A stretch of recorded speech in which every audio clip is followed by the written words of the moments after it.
On observe en France de vraies poches de résistance face à Linky. Oui, avec des habitants qui barricadent leurs vieux compteurs pour qu'ils ne soient pas remplacés par un Linky, comme à Conflans dans les Yvelines.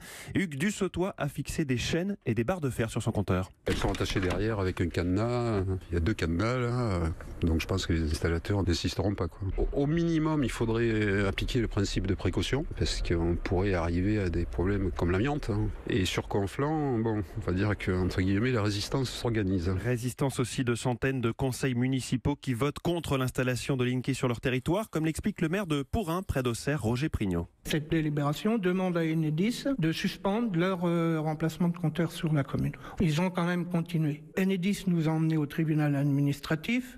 On a bien compris qu'il serait compliqué pour nous de se battre. On est impuissants et on subit. L'entreprise Enedis nous a confirmé qu'elle ne tenait pas compte de ces votes ni des lettres de refus envoyées par des particuliers. Alors ça peut en énerver certains, la lutte anti-Linky se radicalise. En tout cas, les techniciens subissent parfois la colère des habitants. Ils sont d'ailleurs surnommés les miliciens d'Enedis sur certains sites internet. Écoutez cet installateur rencontré près d'Auxerre. Les gens, ils veulent pas du compteur, ils sont en litige, ils veulent pas du tout. Du coup, des fois, on se fait agresser. Ouais. Vous ne touchez pas notre compteur, sinon ça va pas se passer comme il faut. Tout ça. Ouais, j'ai subi, je me suis embrouillé avec quelqu'un, oui. Ça a failli partir un peu en javel.